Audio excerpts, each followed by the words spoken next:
Headwaters is supported by the Glacier National Park Conservancy. You're listening to Headwaters, a show from the icy mountains of northwest Montana about how Glacier National Park is connected to everything else. My name is Peri, and this episode is an interview that my co-host Daniel did with glaciologist Dr. Caitlyn Florentine about how the US Geological Survey studies the park's glaciers. This episode is part of a series of conversations we've been having with a wide variety of climate change experts. These episodes don't have to be listened to in any order. Each one stands on its own. And they all focus on a particular aspect of the way the world is being altered by the burning of fossil fuels. Over the past century and a half, human activity has released enough greenhouse gases to warm the Earth's climate over 1 degree Celsius, with only more warming on the way. Throughout 2023, Daniel sat down with experts to talk about how that warming is altering Glacier National Park, our lives, and our futures. Glaciers are the park's namesake, so digging into the details of the science around them feels like the heart of the park's story. I will say this is a fairly wonky and detailed conversation about glacier science. I studied geology, so I loved it, but I think no matter your background, you'll find it thought-provoking.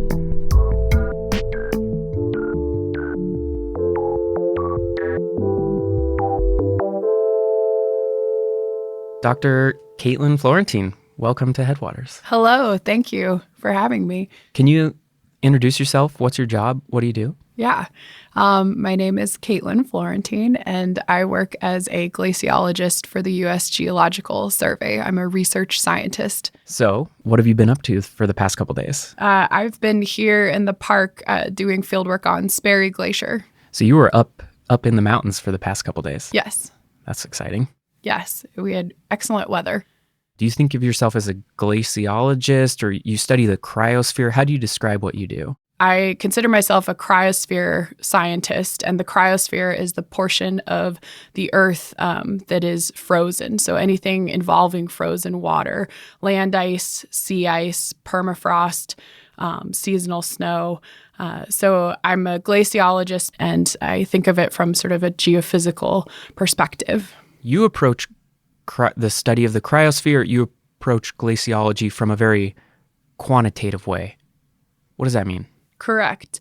We are interested in being very sort of precise with the numbers. So quantifying the amount of water that's entering and exiting the glacier system, for example. So rather than having a sort of description of the quality of what's happening, we also strive to put numbers to that so that we can start to be a bit more precise and exact in our understanding, which then enables us to connect to other studies and sort of systems of the Earth. So what made you want to get into this field? How did you get started in the study of the cryosphere? I really love the mountains and to be in the mountains, and there is a plethora of snow and ice in mountain environments. So I studied geology as an undergrad at Colorado College, and I was really fascinated by Earth processes. And I knew I wanted to study something on timescales that were relevant to humans. And so I made a choice for graduate school between volcanology and glaciology. And then my sort of recreational interests led to me choosing glaciology ultimately. Oh, that's super interesting. Cool. Yeah, because you could have studied a geology that, spans millions or even billions of years, but you had a desire to keep it on a human scale, or closer to a human scale anyway. Exactly. My colleagues who study seasonal snow, for example, are inspecting processes that are happening over the timescale of seconds or hours or days. And it's sort of that opportunity to toggle the window of time that we're considering, I think, really captivated me and drew me to the cryosphere. Oh, that's okay. That plus you want to be able to go up into the mountains for work, so it's a good fit. Well, what makes your work important? Like, why does the cryosphere matter? Why do glaciers matter? The cryosphere right now is changing very quickly relative to what we've observed in the last 10, 20, 50, 100 years. And so that rate of change makes it really important that we not only document the changes that are occurring and understand the sort of pace of that change relative to the historical context, but also that we understand how these systems are working. Because with the rapid change of the cryosphere, so changes to seasonal snow and changes to glaciers, there are consequences downstream. So one sort of motivating example of why glaciers are important is the meltwater that glaciers provide. So a glacier sitting on the landscape will have some discharge of meltwater during the late summer months, at least in this part of the world. And that delivery of meltwater during a time of year that would otherwise be quite dry can be really critical for the aquatic habitats and for sort of broader water resources. I'm hearing you say kind of two things in particular there. One of them is that studying the cryosphere is important because it's changing and it's an indicator of change. So it's helpful in understanding how the world's changing. But you're also saying glaciers and the cryosphere is made of water, and water is important to people and wildlife and everything. They're valuable for that reason. Is that right? Yes, exactly. So I don't know if you know this, Caitlyn, but historians think that maybe one of the first Euro-Americans to document a glacier here was this military guy, John Van Orsdale, in the 1870s. But the complication is that he didn't realize he was looking at a glacier when he was. And so it wasn't until like 10 years later he came back to the same area inside what is now the park with a geologist. And they're like, oh, that's a glacier. And so then this area starts to be known as a place with glaciers. Of course, the Native Americans, the Kootenai people, the Blackfeet people, they had, words describing the ice of this place. They knew this place was full of snow and glaciers and ice for a long time before that. All of this is kind of me building up to ask you, like some people might be surprised that glaciers are kind of hard to spot, surprisingly. What do you think? I mean, does that feel right? Yeah. So a glacier, as it's now defined, it gets trickier when the ice masses get smaller.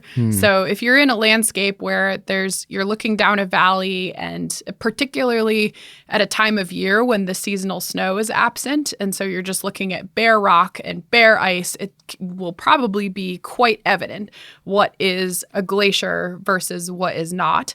Also, if you're looking at a glacier that has a lot of evidence of motion, so if you're looking at the terminus of a tidewater glacier and there are giant chunks of ice calving off into the ocean, then the sort of all of the criteria for defining a glacier, ice that moves, is really in your face and really evident. In a landscape like Glacier National Park, the glaciers are much smaller and you have to hike a lot further into the mountains to observe them. And this has been true for the last several centuries, if not last many thousands of years. This landscape did have big valley-filling glaciers, but that was up to tens of thousands of years ago, maybe 12,000 years ago. So to put that another way, if you go to Alaska or if you came to this area 12,000 years ago, you're going to notice some glaciers. Like they're pretty obvious because they're huge chunks of jagged moving ice. But these days in this place, glaciers are covered by seasonal snow. They're covered in rocks. They're smaller. It's a more complicated thing to discern. So it's not surprising that visitors today, when they come to the park, or scientists a century ago, maybe weren't sure at first when they were looking at a glacier. Precisely. Well, let's get a definition out of the way then. Really simply, what is a glacier? A glacier is a body of ice that moves. Okay. Simple enough. And when we talk about glaciers as moving bodies of ice, it's important to understand that, like, most of us interact with ice when it's stagnant and it isn't under sufficient stress to deform and flow. But ice is actually a viscous material. So a comparable material would be honey or ketchup. So glacier ice will deform when it's under pressure. So same as how you have to hit a ketchup bottle to get the ketchup to come out of the bottle. So we sort of have two components of glacier motion. One is the ice deformation, the sort of viscous fluid motion that I just described. And then one is the sliding of the ice over its bed. When water gets to the bottom of a glacier, it can sort of pop the ice off its bed, and that decoupling and reduction of friction causes the glacier to move. Interesting. One of the things I'm taking away from what you're saying is that nature and glaciers, they don't really fit in a box. We say, like, this is a glacier, but in reality, it's kind of a continuum or a spectrum of movement of ice and water and rocks, right? Precisely. And that's where science can be helpful for clarifying this complexity and ambiguity that would otherwise be difficult to navigate or interact with. So when we assign a scientific definition for what is a glacier, then we can start to categorize nature and put a more precise understanding to how much water is frozen in the landscape, for example. Mm-hmm. All right. Well, can you give me some more basic facts about the park's glaciers? How old are they? When did they form?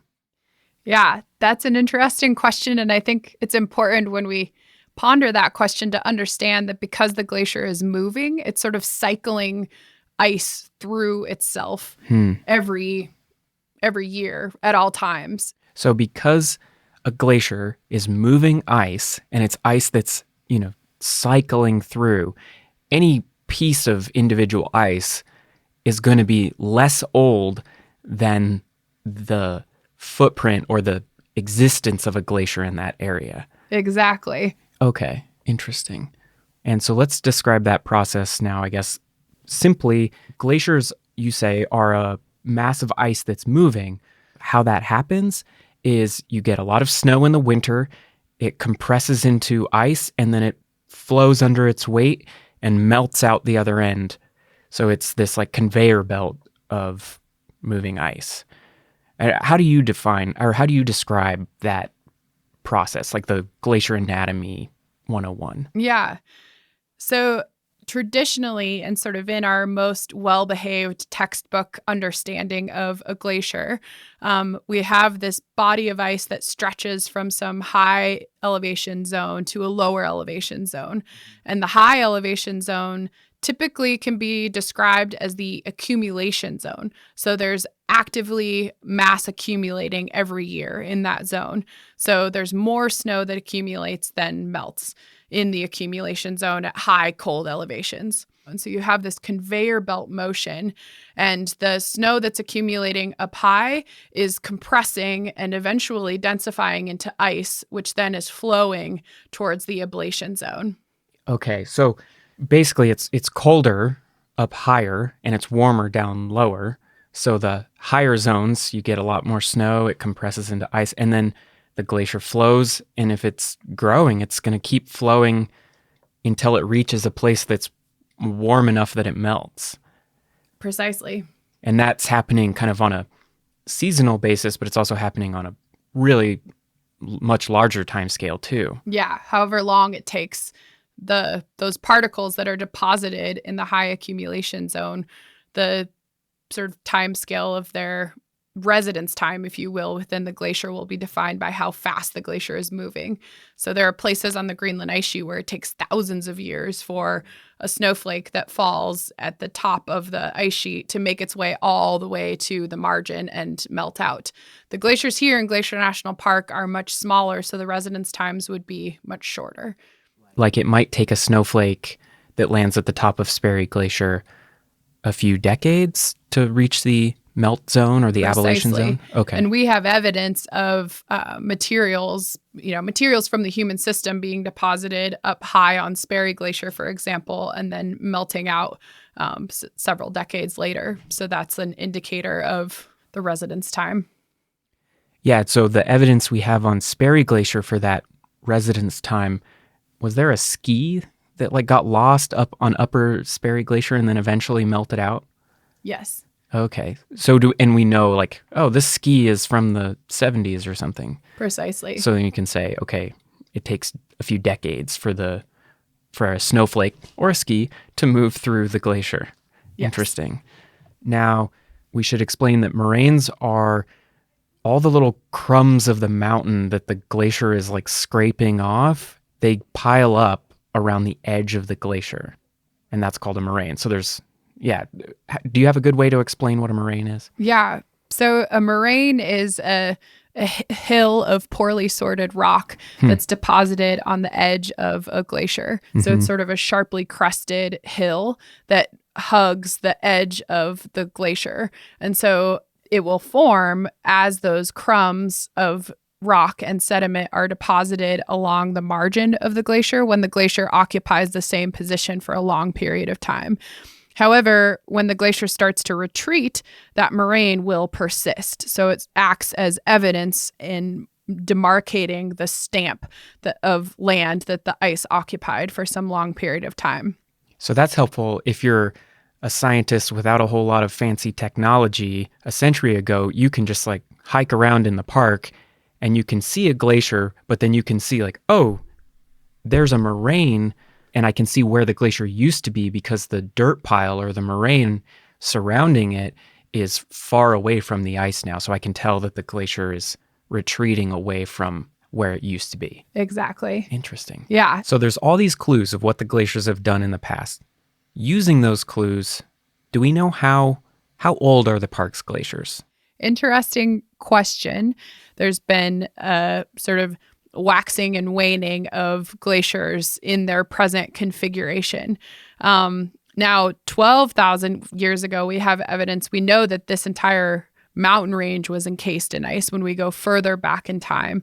But the sort of predominant thinking and understanding, piecing together other geologic evidence, is that these mountains were relatively ice-free, roughly 7,000, 6,500 years ago. And then the present modern glaciers sort of formed and have persisted. So it's an interesting, like the question of how old are the glaciers is actually sort of more interesting than one might think, because it's not just a stagnant patch of ice sitting on the landscape. It's dynamic and it's interacting with the climate system, and then it's physically flowing. That's super interesting. And I think that's like my takeaway from this whole conversation, and is that these questions that seem simple, like what is a glacier? How old are the glaciers? They seem simple, but they actually have a lot of layers, and the more you dig into it, the more complicated it gets. There are physical constraints over how fast a landscape can evolve. And that's what makes the current moment in time that we're living in right now so sort of fascinating, and what really underscores earth science in general is we can't always look to the past for analogs of how the earth system responds to the sort of radiative forcing or the mismatch between how much heat we're keeping in the earth system versus how much is being vented back into space. Okay, I really like that, because in climate change thinking and sciences, there's a lot of understanding that because we're changing the climate so fast, we can't necessarily look at the past and how the climate has changed in the past to understand how it's going to change in the future. And yet, because we can't see into the future, but we have some tools to see into the past, we end up kind of relying on, inevitably, and maybe over-relying on evidence from the past to make guesses about the future. One thing I know that glaciologists or scientists, geologists were doing here in Glacier National Park a century ago is they're taking the cutting-edge technology that they had, a camera, and they're going out near and on the glaciers, and they're taking pictures. How does that come back up today? Like, what is these historic photos, what does that allow for today? So if you have a camera today and go back to the exact same location, you can take the same picture, and the only thing that has changed is whatever's changed on the landscape. And so that repeat photography exercise provides a really objective, qualitative documentation of how the landscape has changed.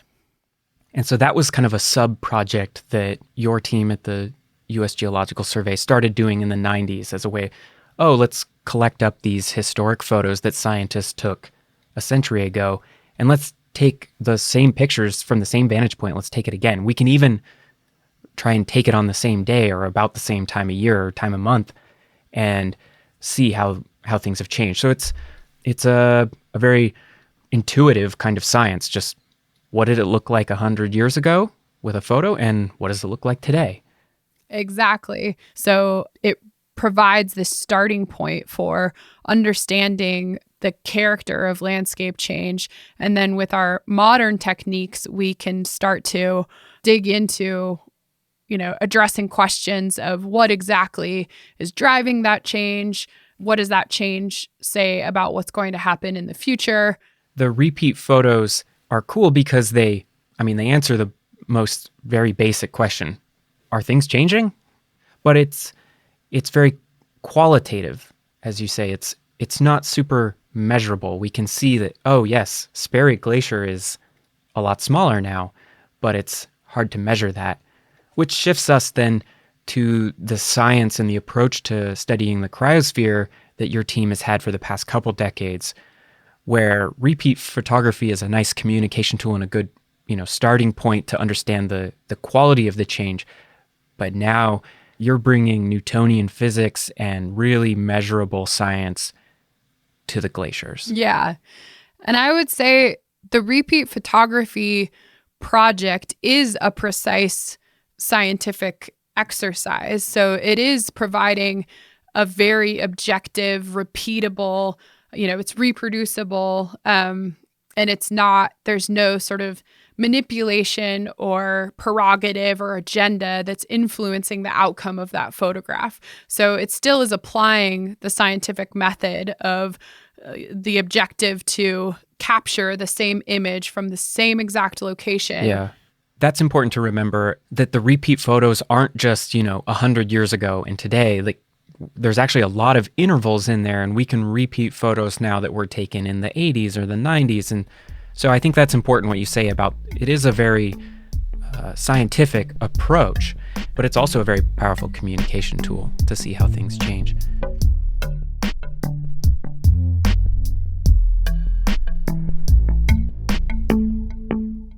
So you mentioned this at the start, but the past few days, you've been up in the park, you've been in the mountains, you've been at Sperry Glacier. So you're still venturing into the field, just like the scientists and the glaciologists a century ago, but it's a little different.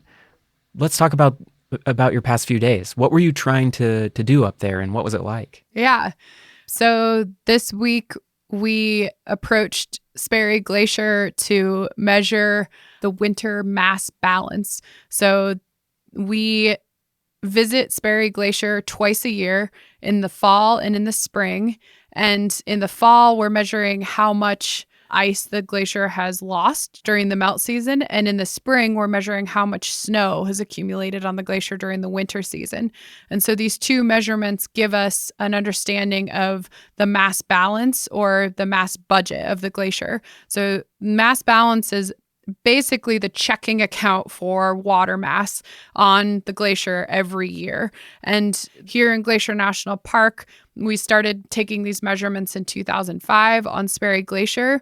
However, the US Geological Survey has been conducting this mass balance research on glaciers in North America since as early as the 1950s. So the mass balance measurements involve installing stakes on the glacier surface.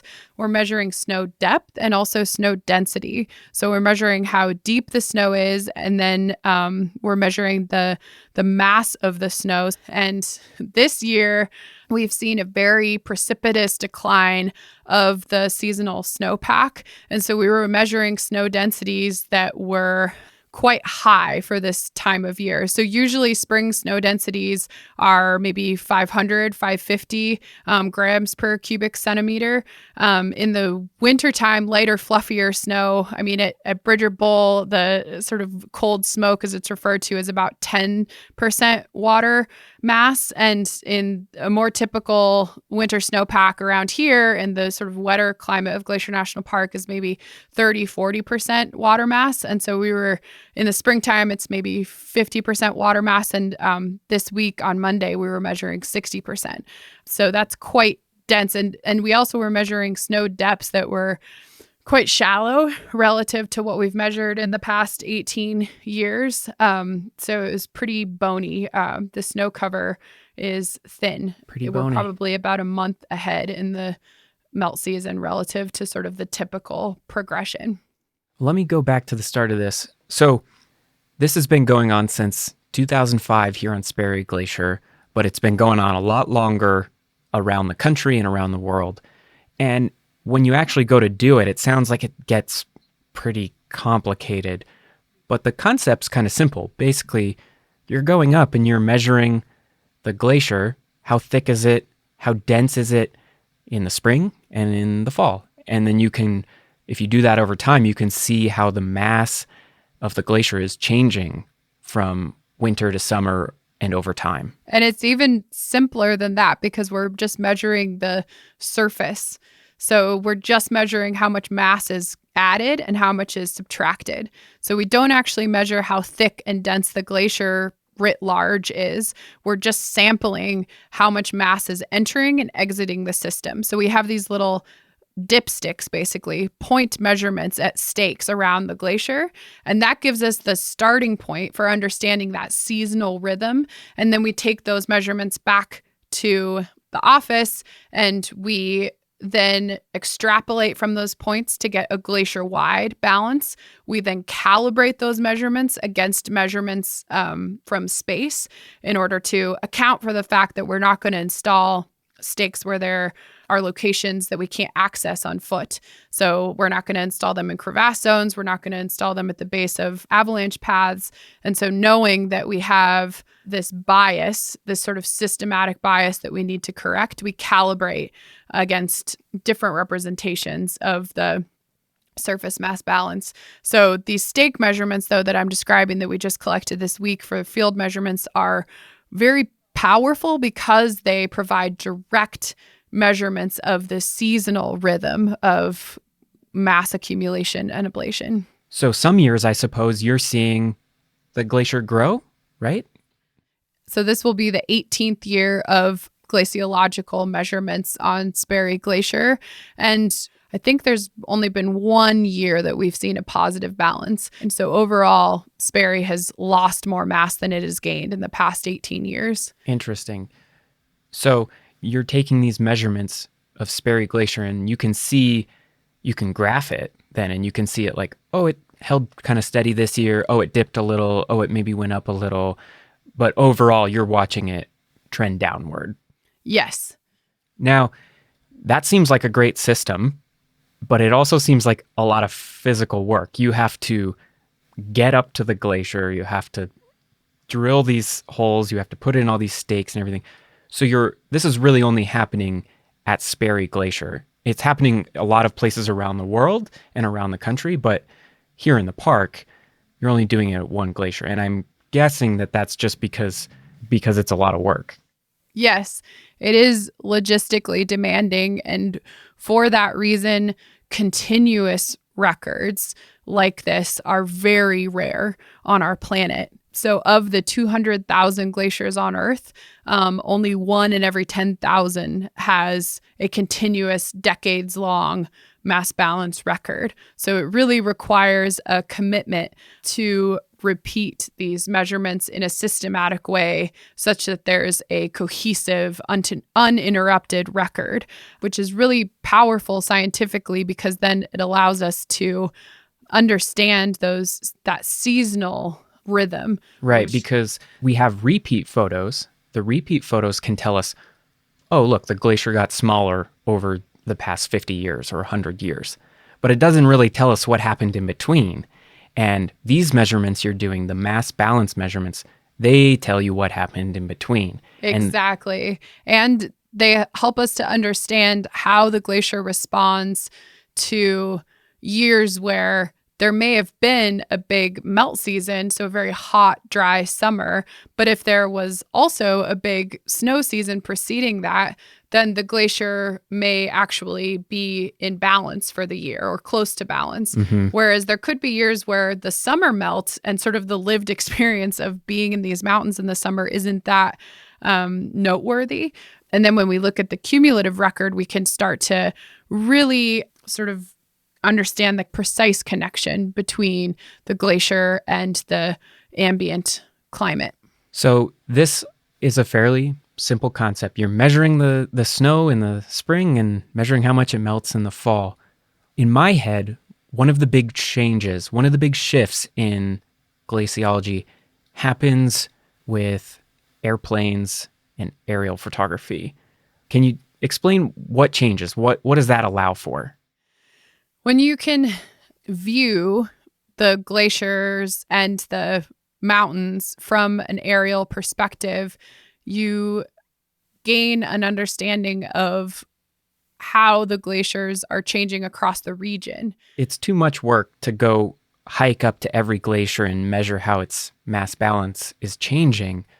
But once you start being able to take pictures from the air, you don't know how the mass is changing, but you could start measuring how the area of the glaciers are changing. So in my head, tell me if this is right, aerial photography, or even from satellites, I guess, that's a big shift in the study of the cryosphere. Yeah.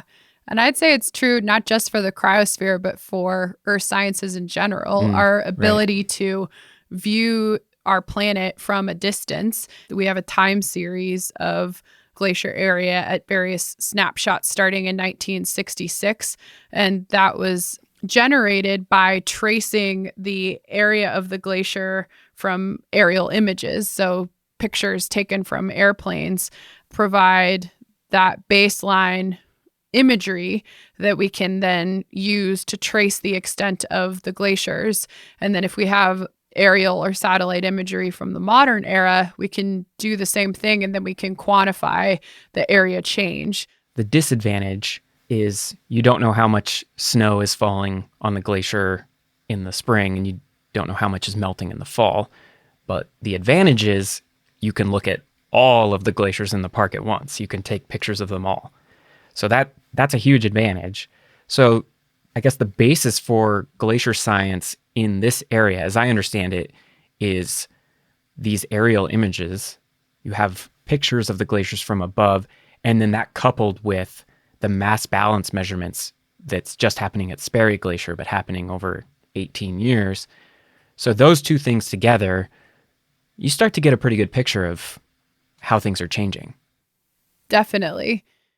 And I guess the change that we're seeing is you have these pictures from 1966, and the area is getting smaller on all the glaciers.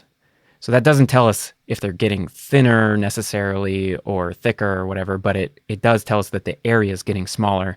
So that's by area. We're talking about a measurement squared. So like square acres or squared kilometers, right? Yes. So another thing I wanted to ask you about then, aerial images, that starts to unlock a new way of understanding the cryosphere on Earth. But with satellites, it also starts unlocking studying the cryosphere on other planets. So as a fun piece of trivia, like other planets have glaciers, right? Yes, other planets have ice, and it's something that is definitely a point of interest, especially for the search for life on other planets. Oh, so there's sort course. of this tagline, follow the water. Yeah, which is super interesting. And that glaciers on Earth are made of rocks and water, but in other places in the solar system, they could be made of, nitrogen or carbon dioxide. Well, and another factor to consider is like a glacier on Mars will have different dimensions than a glacier on Earth because the gravitational force on Mars is different. I mean, the fundamental principles are still the same, but some of the numbers are going to shift because you have different gravity and interesting. Exactly. Okay. So all of that, to me, reinforces the importance of approaching the science in a really quantitative way, having like ways to really measure the glaciers. Exactly. Your research is on the cutting edge of those quantitative methods. Yes. So, as we've described, we have this glaciological approach, which is very logistically demanding and time consuming, but it provides us the advantage of having seasonal information. So, a precise understanding of winter accumulation and summer ablation, but it's for one single glacier within the mountain range. And then we have the advantage of aerial photography and aerial imagery, which provides information about the aerial extent of the glacier for the entire mountain range. And so photogrammetry is a technique that sort of marries the advantage of both approaches. And so photogrammetry is basically leveraging the same sort of phenomena that happens with our eyeballs, where there are two images that are offset. And if they're offset and overlapping, we can use that two-dimensional information from the aerial image to sort of recreate the third dimension. And then if we repeat that exercise, say, with aerial imagery from the 1960s and satellite imagery from 2023, we have elevation information from both those years, and we can difference the elevations to calculate the vertical change. And then we have a measurement of mass change across the landscape using photogrammetry, and we can compare that to our glaciological measurements that give us the really fine-tuned seasonal information. This is kind of blowing my mind. So basically, by taking two offset pictures of the glaciers from the air, you can use math, geometry, I guess, to make a lot of different calculations about the shape, the three-dimensional shape of the glaciers. Precisely. That's incredible.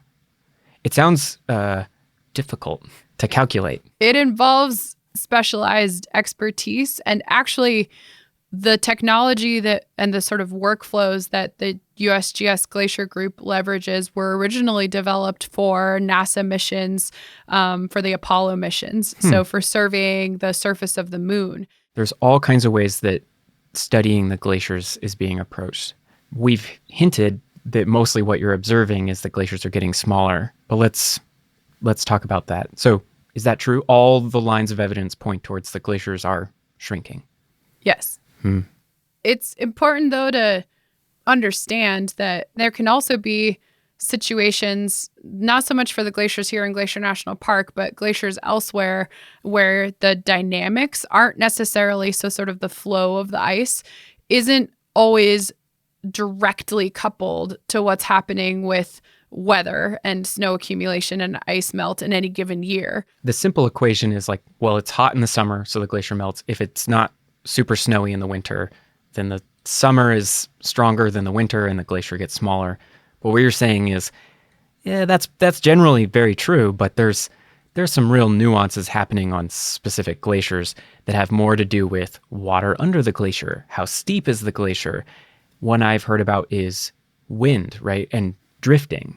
That's a big thing here in Glacier National Park, right? Exactly. And so one of those local processes that you just described is the wind drifting and wind scour of snow. Snow avalanche accumulation is another example. The shading of the surface from the topographic relief. It's not just how much snow falls in the winter. It's also like how much snow falls and then blows onto the glacier through Exactly. wind. That redistribution of snow is a big important process for controlling the spatial variability of snow accumulation. And so it becomes a relatively major influence on the mass balance of these small glaciers. Do you know off the top of your head kind of the ballpark numbers that we're talking about? How much snow falls in the mountains of Glacier versus how much drifts on top of Sperry Glacier? That's an open question. We have some ongoing studies that have quantified those different processes, like sort of the direct accumulation versus the relative accumulation according to or driven by wind drift. Is it something like, a high elevation forest in Glacier National Park is going to get a couple meters of snow over the winter, but the top of Sperry Glacier, where the wind's blowing, it's going to get like dozens of meters of snow? One way I like to think about this topic is there is a glacier there for a reason. Yeah. It's been favoring snow accumulation and the persistence of that frozen water mass, and that's how the ice forms to begin with. So generally, the location of the glaciers, particularly now in a time when, the mountain range here in Glacier National Park is sparsely glaciarized to begin with. And when I say to begin with, I mean like since 200 years ago. And then with climate warming and conditions trending towards a climate that's less and less favorable to maintaining glacier ice on the landscape, those local processes become increasingly influential in terms of the persistence of ice. One thing that people think a lot about the park's glaciers is like, oh, they're getting smaller. So as they get smaller, they're going to melt faster and faster. Like that's intuitive. Like we think that's common sense, but your research has found that's not really quite true, that as they get smaller, they also become more shaded, they become more sheltered, and they become relatively more snow drift, and wind-blown snow lands on more of the glacier. So they're almost becoming more resilient as they get smaller. Yes, this question of relative vulnerability is really interesting, and we're really keen to address that very question of, do we see enhanced ice loss through time as the summers get warmer and warmer, or do we see more resilience as the glaciers are relegated to these shady, wind-loaded spots? And what we're finding is that resilience and that sort of niche, like refugial setting, has a buffering capacity that only can go so far. So then once the glaciers experience sufficient melt, it just can't keep up even with that refugial setting. Like it helps the glaciers to be shaded and snow drifted and tucked into their little cirques. But at a certain point, if the climate gets hot enough, it doesn't matter. Exactly. But it does seem like it would make predicting when the glaciers are going to be gone, quote unquote, that starts to become pretty tricky when you start realizing that it's not just a uniform rate of retreat. Exactly. And that hits the nail on the head. It's really important to understand how much ice is there to begin with, not just in the footprint, but also in the thickness. Like we do our best to represent these spatially variable processes and models, but having direct measurements of how much snow is actually accumulating at a location really helps us to at least start to constrain that margin of uncertainty. Right. So we know through a lot of lines of evidence that all of the glaciers are generally retreating and getting smaller, but saying or predicting when they'll be gone is pretty hard to calculate precisely at this point. And it also kind of depends on how you define gone and a whole bunch of other things. That's where some of these details really start to matter. But every sort of scientifically sophisticated, well-constrained, physically informed model of the progression of glacier ice in Glacier National Park portends the continued demise of this frozen water. Well, to wrap up, you were just up at Sperry Glacier. What was it like up there after a winter in the office? The snowpack at Sperry Glacier this year was lower than it has been in past years, and we were struck by how much bare ice was exposed. There's the scour spot on Sperry Glacier where we often see bare ice even in and throughout the winter, but certainly in the spring once the melt season has started. However, the amount of bare ice that was exposed was definitely noticeably larger than it has been in the past. The other thing that was striking is that we could hear meltwater, which isn't common for the spring trip. So often the spring trip, it feels more like winter still in the Sperry Glacier Basin, and it definitely felt like spring. And obviously those sort of qualitative descriptions and the experience of being a human being on the landscape, that informs our sensibility of what's happening this year on Sperry Glacier with this winter mass balance. But the measurements of snow depth and density will help us to really quantify how much snow has accumulated on the glacier. But it really seems like this melt season is proceeding a lot faster than sort of a typical melt season. Sperry Glacier is melting out fast. Wow. A lot of your job is very quantitative, a lot of these complex Newtonian physics and first principles that we're talking about, programming out computer models. But it's special and nice to catch you today, right after you're coming out of the field and just having kind of the human experience on Sperry Glacier, and on a year when it's changing particularly fast. Yeah, we'll see. We'll have to compare it to other years where we've seen a relatively stout winter snowpack and mild, cloudy summer. So that's the beauty of having these measurements and this record all the way back to 2005. We can really put what we're seeing this year into context. But thank you for the opportunity to speak with you. It's really nice to catch up. Yeah, this was a good conversation. Thanks for coming, Caitlyn. Yeah, you're welcome.